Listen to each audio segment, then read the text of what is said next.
Guys, welcome to my channel. നമ്മളിന്ന് കാണാൻ പോകുന്നത് നമ്മൾ വണ്ടി പാർക്ക് ചെയ്ത് കഴിഞ്ഞ് കഴിഞ്ഞാൽ പാർക്കിംഗ് ടിക്കറ്റ് എടുക്കുക എന്നുള്ളതാണ്. അപ്പോൾ നമുക്കത് എങ്ങനെയാണ് കാണിച്ചു തരാം. പാർക്കിങ്ങിൻ്റെ മിഷൻ ഇതാണ്. അപ്പോൾ നമ്മൾ വന്നു കഴിഞ്ഞ് കഴിഞ്ഞാൽ ഇപ്പോൾ ഇതിൽ നമുക്ക് കാണാം 1 മണിക്കൂറിന് എത്ര രൂപ, 2 മണിക്കൂറിന് എത്ര രൂപ, 3 മണിക്കൂർ അങ്ങനെ രൂപയുണ്ട്. അപ്പോൾ നമ്മൾ ആദ്യം ചെയ്യുന്നത് വെച്ച് കഴിഞ്ഞാൽ ഇവിടെ നമ്മുടെ ലാംഗ്വേജ് സെലക്ട് ചെയ്യണം. ഇപ്പോൾ ഇവിടെ വെൽഷും ഉണ്ട്, ഇംഗ്ലീഷും ഉണ്ട്. അപ്പോൾ നമ്മൾ ലാംഗ്വേജ് സെലക്ട് ചെയ്ത് കഴിഞ്ഞാൽ ഇവിടെ ഗ്രീൻ ബട്ടൺ കാണാം, അതിൽ സ്റ്റാർട്ട് അടിക്കുക. അപ്പോൾ നമ്മുടെ വണ്ടിയുടെ നമ്പർ നമ്മൾ അതിലടിച്ചു കൊടുക്കണം. ഇപ്പം ഞാൻ ചുമ്മാ ഒരു വണ്ടിയുടെ നമ്പർ അടിച്ചു കൊടുക്കണം.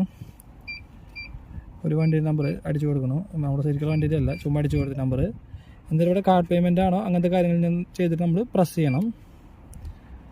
പ്രസ് ചെയ്യുമ്പോൾ നമുക്കിവിടെ താരിഫ് എന്ന് കാണും. താരിഫ് എന്ന് പറഞ്ഞു കഴിഞ്ഞാൽ നമ്മൾ ഈ ലിസ്റ്റ് കണ്ടില്ലേ, നമുക്ക് എത്ര മണിക്കൂർ വേണം അങ്ങനത്തെ കാര്യങ്ങൾ. അപ്പോൾ നമ്മളിവിടെ ക്ലിക്ക് ചെയ്ത് കഴിഞ്ഞ് കഴിഞ്ഞാൽ അതിൽ നമുക്ക് കണ്ട സമയം കാര്യങ്ങൾ വരും. അപ്പോൾ നമ്മൾ ഇങ്ങനെ അടിക്കുക എന്ന് തുടങ്ങി കഴിഞ്ഞാൽ നമുക്കത് സമയം കൂട്ടാം, അങ്ങനത്തെ കാര്യങ്ങളൊക്കെ നമുക്ക് ചെയ്യാം.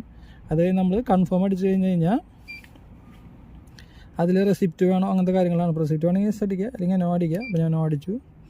അത് കഴിഞ്ഞിട്ട് നമുക്ക് ഇവിടെ എന്താ പറയുക, പേയ്മെൻറ്റ് ചെയ്യാനുള്ള കാര്യങ്ങളും ഇവിടെ പിന്നെ അടിച്ച് പേയ്മെൻറ്റ് ചെയ്യാനുള്ള കാര്യങ്ങൾ ഇവിടെ പിന്നെ നമ്മൾ ടാപ്പ് ചെയ്ത് കഴിഞ്ഞാൽ നമുക്ക് ഇത് കഴിഞ്ഞ് പരിപാടി കഴിഞ്ഞു, നമുക്ക് ഇതിൽ നിന്ന് റെസിപ്റ്റ് വരും. ഓക്കെ, ഇപ്പം ഞാനത് ചെയ്യുന്നില്ല, ഞാനത് ക്യാൻസൽ ചെയ്തു. വണ്ടിയിൽ ടിക്കറ്റ് എടുത്തു കഴിഞ്ഞ് കഴിഞ്ഞാൽ ഇങ്ങനെ വണ്ടിയുടെ ഫ്രണ്ടിൽ അത് വച്ച് പോകണം നല്ലതാണ്. കാരണം എന്താ വെച്ച് കഴിഞ്ഞാൽ അത് അറിയാലോ, ഇനിയിപ്പോൾ നമ്മൾ എടുത്തിട്ടില്ല എന്ന് വിചാരിക്കേണ്ടതെന്ന് വിചാരിച്ചിട്ട് അവിടെ വെച്ച് പോയാൽ അത്രയും നല്ലതാണ്. ഓക്കെ, അപ്പോൾ നമ്മളിതിങ്ങനെ ചെയ്ത് ടിക്കറ്റ് എടുത്തില്ലെങ്കിൽ നമുക്ക് ഫൈൻ വരുന്നതാണ്. അപ്പോൾ അങ്ങനെ ടിക്കറ്റ് എടുക്കാൻ മറക്കരുത്. ഇങ്ങനെ പേ ചെയ്യുന്ന പാർക്കിങ്ങുകളിൽ നമ്മൾ ടിക്കറ്റ് എടുത്തിട്ട് വേണം പോകാൻ.